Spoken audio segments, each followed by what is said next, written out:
지금 이 순간 여러분을 가장 괴롭히는 것은 무엇인가요? 누군가는 직장 상사를 떠올리실 겁니다. 누군가는 배우자나 자녀, 부모님을 생각하실 수도 있죠. 또 누군가는 돈 문제, 건강 문제, 미래에 대한 불안을 떠올리실 겁니다. 그런데 부처님께서는 놀라운 말씀을 하셨습니다. 나를 괴롭히는 것은 결국 나 자신이다. 처음 이 말씀을 들으면 받아들이기 어렵습니다. 분명 저 사람이 나에게 상처를 줬는데, 분명 이 상황이 나를 힘들게 하는데 어떻게 내가 나를 괴롭힌다는 걸까요? 부처님은 무아의 가르침을 통해 이 깊은 진리를 설하셨습니다. 강물을 보라.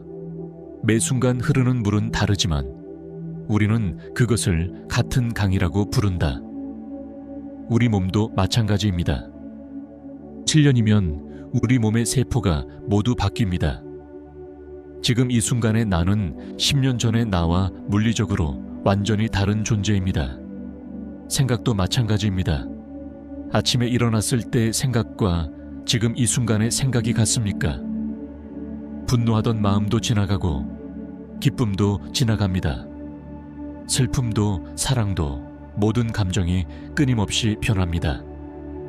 그렇다면 우리가 나라고 부르는 것은 대체 무엇일까요? 어느 날 제자 와차고따가 부처님께 여쭈었습니다. 세존이시여, 저는 제 안에 나라는 것이 분명히 있다고 느낍니다. 생각하고 느끼고 행동하는 주체가 있지 않습니까? 부처님께서 물으셨습니다. 와차게따여, 그대의 몸은 그대의 것인가? 네, 세존이시여. 그렇다면 그대는 그대의 몸을 마음대로 할 수 있는가? 내 몸이여, 늙지 말라, 병들지 말라 명령할 수 있는가? 제자는 침묵했습니다. 부처님께서 이어서 말씀하셨습니다. 그대의 느낌은 그대의 것인가? 그렇다면 왜 원하지 않는 고통의 느낌이 생기는가? 그대의 생각은 그대의 것인가? 그렇다면 왜 원하지 않는 생각들이 끊임없이 떠오르는가? 이것이 바로 무아의 핵심입니다. 우리가 나라고 생각하는 몸도 느낌도 생각도 실은 우리가 완전히 통제할 수 없는 것들입니다. 어떤 사람이 부처님께 물었습니다. 세존이시여, 그렇다면 나가 없다는 말씀입니까? 그럼 누가 괴로워하고 누가 행복해하는 것입니까? 부처님께서 말씀하셨습니다. 나비가 거미줄에 걸렸다고 생각해보라. 나비가 몸부림칠수록 거미줄은 더욱 단단히 나비를 옭아맨다. 나비를 괴롭히는 것은 거미줄인가? 아니면 벗어나려는 나비 자신의 몸부림인가? 이것이 바로 우리의 모습입니다. 누군가 우리에게 상처되는 말을 했다고 칩시다. 그 말 자체는 그냥 소리일 뿐입니다. 공기의 진동일 뿐이죠. 그런데 우리는 어떻게 합니까? 저 사람이 나를 무시했어. 나는 그런 대접을 받을 사람이 아닌데. 나는 더 존중받아야 해. 나라는 관념에 집착하는 순간 고통이 시작됩니다. 부처님께서 말씀하신 것처럼 나에 대한 집착이야말로 우리를 괴롭히는 근본 원인입니다.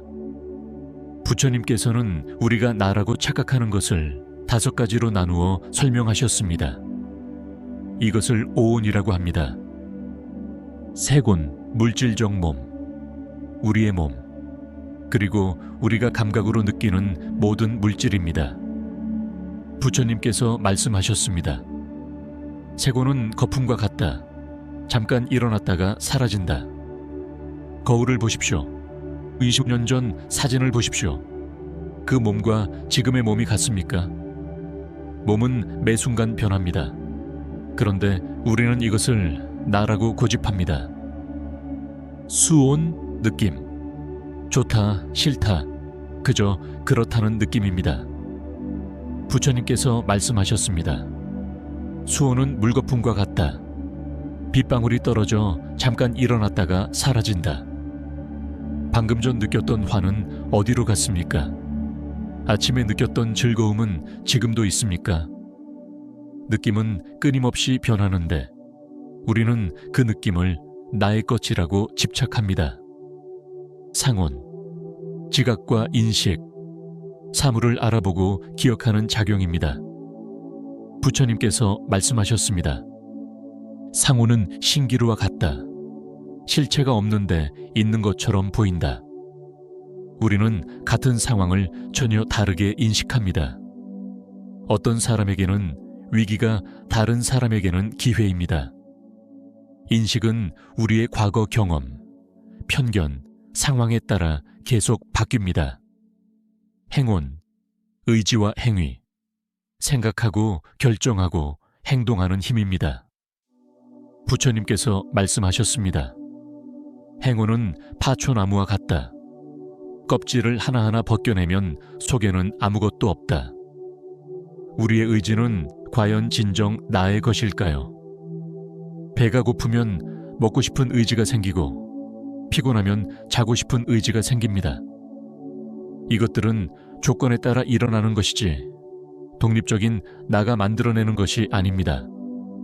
시곤, 의식, 눈으로 보고, 귀로 듣고, 코로 냄새 맡고, 혀로 맛보고, 몸으로 느끼고, 마음으로 생각하는 의식입니다. 부처님께서 말씀하셨습니다. 시곤은 마술사의 환술과 같다. 있는 것처럼 보이지만 실체가 없다. 잠들었을 때 의식은 어디로 갑니까? 깊은 잠에서 깨어날 때 의식이 다시 생겨납니다. 의식조차도 조건에 따라 생겼다 사라지는 것입니다. 어느 날 부처님께서 제자들 앞에서 손바닥을 펴서 보이시며 말씀하셨습니다. 이 손바닥 위에 새가 앉았다고 생각해보라. 내가 손을 꽉 쥐면 어떻게 되겠는가? 제자들이 대답했습니다. 새가 다칠 것입니다. 그렇다. 그런데 내가 손을 활짝 펴면 어떻게 되겠는가? 새가 날아가 버릴 것입니다. 부처님께서 미소 지으시며 말씀하셨습니다. 그렇다면 어떻게 해야 하겠는가? 한 제자가 대답했습니다. 손바닥을 가볍게 펴서 새가 원하면 머물고 원하면 떠날 수 있게 해야 합니다. 부처님께서 고개를 끄덕이셨습니다.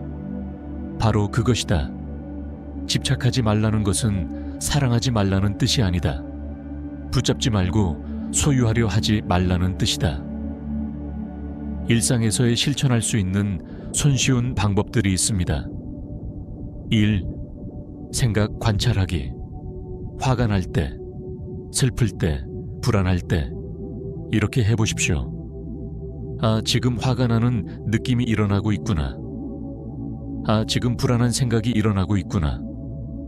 내가 화가 났다가 아니라 화가 나는 느낌이 일어났다고 관찰하는 것입니다. 이렇게 하면 놀라운 일이 일어납니다. 감정과 나 사이에 공간이 생깁니다. 더 이상 감정에 휩쓸리지 않게 됩니다. 두 번째, 몸의 변화 느끼기. 하루에 한 번 5분만이라도 앉아서 호흡을 관찰해 보십시오. 들숨이 들어올 때 배가 부풀어 오르는 것을 느끼고 날숨이 나갈 때 배가 꺼지는 것을 느낍니다. 이것을 계속하다 보면 알게 됩니다.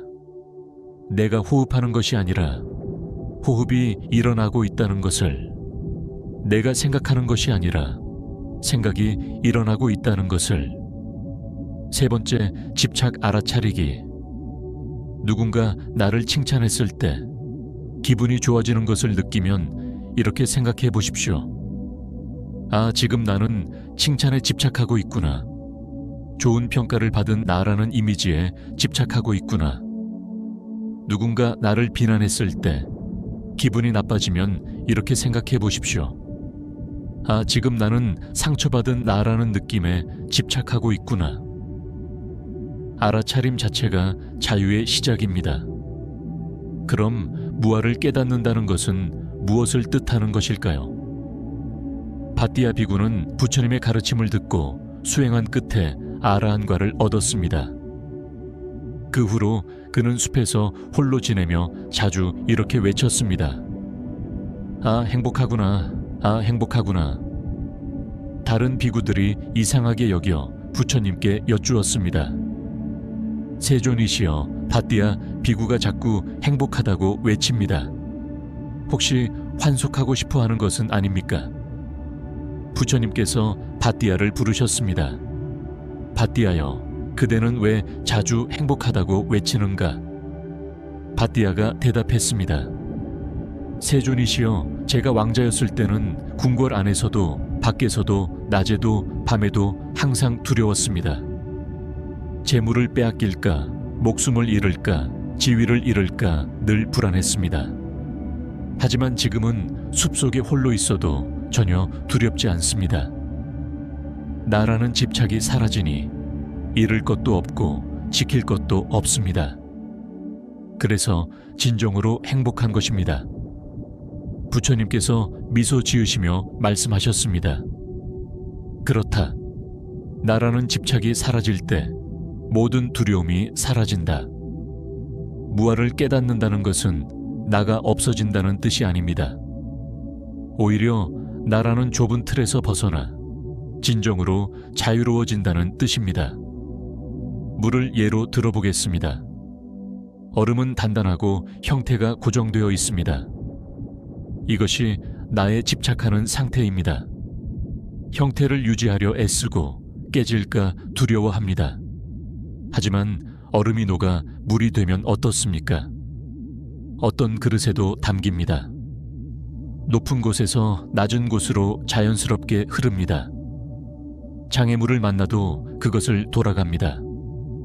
무아를 깨닫는다는 것은 이렇게 고정된 나라는 형태에서 벗어나 상황에 따라 자유롭게 변화하고 흐르는 것입니다. 나와 남이라는 구분이 사라질 때 진정한 자비가 일어납니다. 부처님께서 말씀하셨습니다. 어머니가 목숨을 걸고 아들을 보호하듯이 모든 생명 있는 것들을 향해 한량없는 자비심을 일으켜라. 왜 어머니는 자식을 위해 목숨을 바칠 수 있습니까? 자식과 자신을 구분하지 않기 때문입니다. 자식의 고통이 곧 자신의 고통이기 때문입니다. 무아를 깨달으면 모든 존재가 나와 분리되지 않음을 알게 됩니다. 그때 자연스럽게 자비가 흘러나옵니다. 부처님의 제자 중 사리푸타 존자가 계셨습니다. 그는 부처님보다 먼저 열반에 드셨습니다. 죽음을 앞두고 제자들이 슬퍼하자 사리푸타 존자께서 말씀하셨습니다. 슬퍼하지 마라. 태어난 것은 반드시 죽는다. 이것이 법칙이다. 나라는 것이 처음부터 없었는데 무엇이 죽는다는 말인가? 그리고 평온하게 열반에 드셨습니다. 죽음조차도 나라는 집착이 만들어낸 두려움입니다. 매 순간 몸의 세포가 죽고 새로 생깁니다. 매 순간 생각이 사라지고 새로운 생각이 생깁니다. 우리는 이미 매 순간 죽고 태어나고 있습니다. 다만 나라는 환상에 집착하기에 죽음을 두려워하는 것입니다. 부처님께서 말씀하셨습니다. 과거를 쫓지 말고 미래를 바라지 말라. 과거는 이미 지나갔고 미래는 아직 오지 않았다. 다만 지금 이 순간을 깊이 관찰하라. 나라는 것은 대부분 과거의 기억과 미래의 기대로 만들어집니다. 나는 이런 사람이었어. 나는 이런 일을 당했어.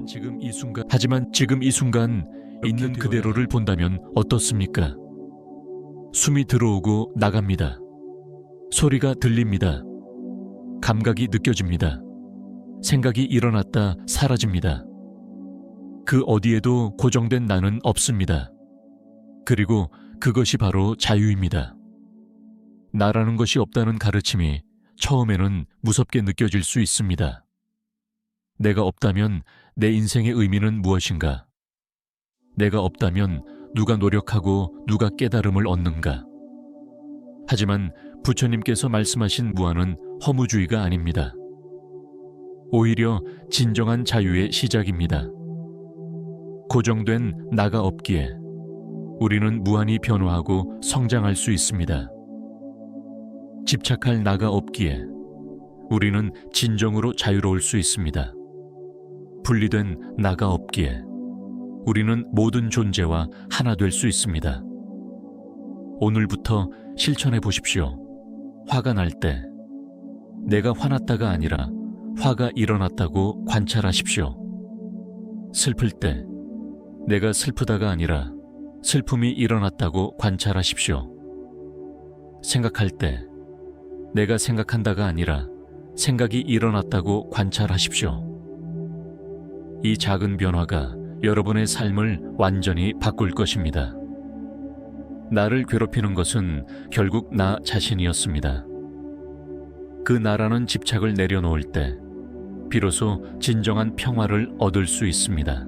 여러분의 삶이라는 밭에 지혜와 자비의 꽃이 만발하고 행복과 평화의 열매가 풍성하게 열리기를, 부처님의 자비 광명이 여러분의 앞길을 환히 비추어 주시기를 진심으로 기원합니다.